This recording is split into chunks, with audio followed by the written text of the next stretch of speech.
ये जो तस्वीर देख रहे हैं ये ऑस्ट्रेलिया में मिला हुआ एक डिवाइस था और इसने हड़कंप सा मचा दिया था। ऐसा हड़कंप कि यहाँ सेना उतारने की बात तक आ गई थी। अब जानेंगे कि क्या ये सचमुच भारत का था, क्यों ऑस्ट्रेलिया ने अब इसके ऊपर कदम उठाया है। जहाँ एक तरफ ये सब कुछ हो रहा है तो वहीं दूसरी तरफ चाइना में भीषण तबाही। कहते हैं ना, एक तो कोड़ ऊपर से खाज, कुछ उसी तरीके की स्थिति इस वक्त चाइना के अंदर हो रही है। अफरा तफरी का माहौल है। जानेंगे डॉक्सूरी ने किस तरीके से चाइना को बर्बाद कर दिया है। जियोपॉलिटिक्स में धमाल मचा है। आइए जानते हैं इन खबरों को विस्तार से। ये खबर फैलती है कि ऑस्ट्रेलिया के समुद्र तट पर एक अजीब सी चीज देखने को मिल रही है और वो चीज थी ये। जैसे ही ये खबर पहुंचती है लोग यहाँ जाकर फोटो खींचना शुरू कर देते हैं। किन्हीं को समझ में नहीं आ रहा है।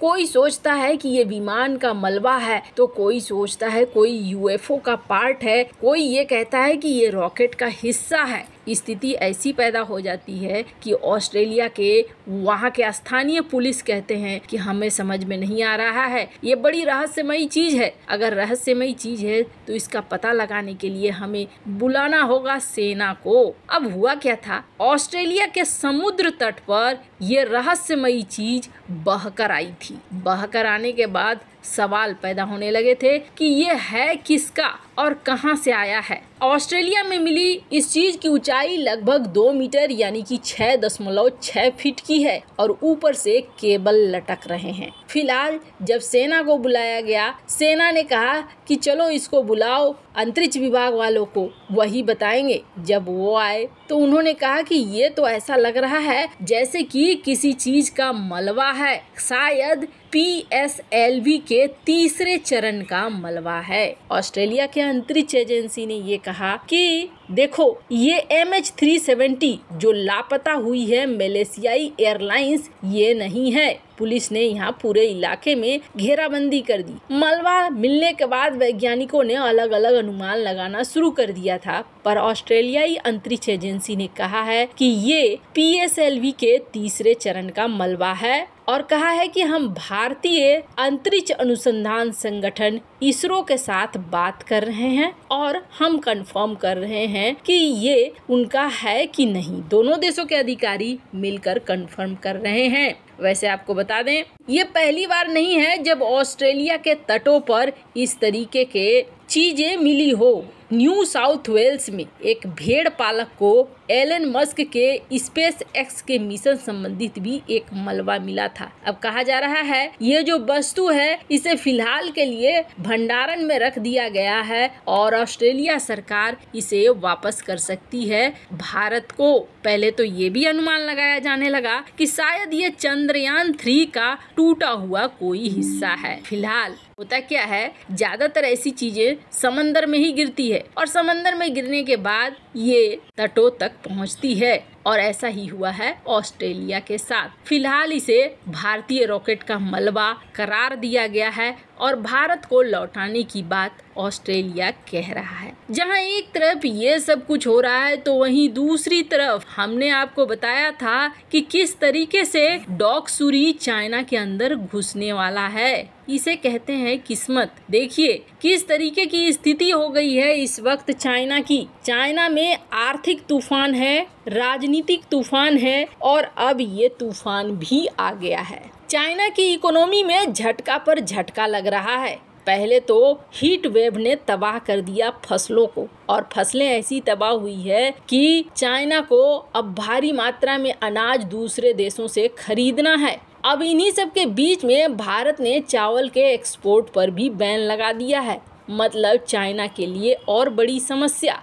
अब ये सब कुछ हो ही रहा था कि अब जो चाइना का मेन इलाका है उस मेन इलाके में डॉक्सूरी ने तबाही मचानी शुरू कर दी। डॉक्सूरी ने ऐसी तबाही मचानी शुरू कर दी है कि कई बड़े बुजुर्ग हैं चाइना के, वो कह रहे हैं कि हमने अपने जीवन में इस तरह की बाढ़ बिल्कुल नहीं देखी।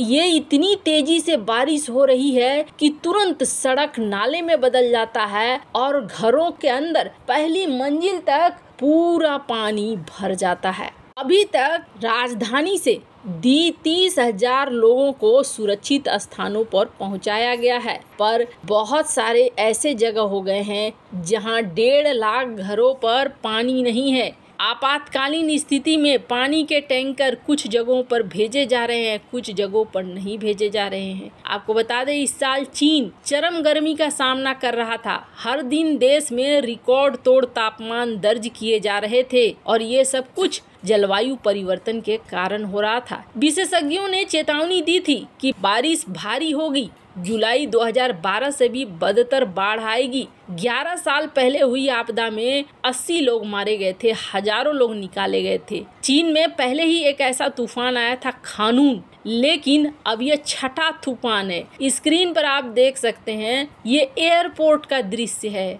अब एयरपोर्ट के अंदर पानी भर चुका है। विमान एयरपोर्ट में पानी के ऊपर खड़े हैं, ऐसी स्थिति है। उसके बाद दूसरी तस्वीर, कार, घर सब कुछ बह रहे हैं। पानी का इतना तेज बहाव है कि सब कुछ बहा कर ले जा रहा है। सड़कें तो अब कहीं पे दिख ही नहीं रही हैं। ये जो तस्वीर है ये मेंटागाऊ का है, जो फैंगसेंग डिस्ट्रिक्ट है बीजिंग चाइना का। यहाँ पर सड़क बिल्कुल गायब हो चुकी है। यहाँ स्थिति दिन प्रतिदिन खराब होती दिख रही है।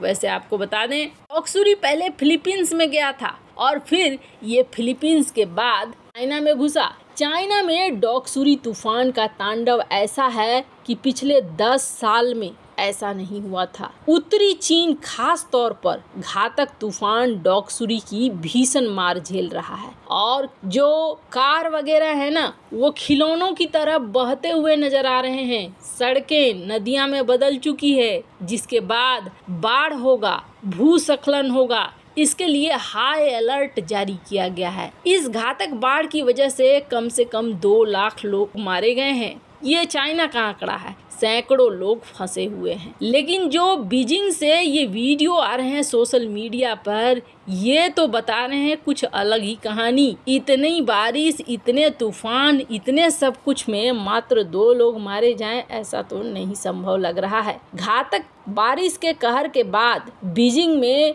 हेलीकॉप्टरों को तैनात किया गया है। सैन्य हेलीकॉप्टर को कहा जा रहा है 26 सैनिक और 4 हेलीकॉप्टरों की एक सैन्य यूनिट को बीजिंग के मेटेंगो जिले में खास तौर पर भेजा गया है ताकि एयर ड्रॉप रेस्क्यू मिशन किया जा सके। बारिश एक दिन में ऐसी हो रही है जो पहले एक महीने में हो रही थी। अंदाजा आप ऐसे लगाइए कि इस तूफान ने 10 बजे जिनजियांग शहर के तट पर दस्तक दी थी और अब 8 लाख लोग इससे प्रभावित हो गए हैं और स्थितियां और भी ज्यादा बिगड़ती जा रही हैं। इन सब में सबसे बड़ी विचित्र और ज्यादा कठिनाई क्या है कि बाढ़ का पानी जैसे उतरेगा, बाढ़ ने फैक्ट्रियों को नुकसान पहुंचा ही दिया, एयरपोर्ट तक ये पानी पहुंच ही गया, यानी इकोनॉमिक तबाही हुई सो हुई। बाढ़ के पानी उतरने के बाद बीमारियां भी फैलेंगी, यानी आप समझ लीजिए चाइना के ऊपर इस वक्त सचमुच प्रकृति बहुत बुरी तरीके से नाराज है।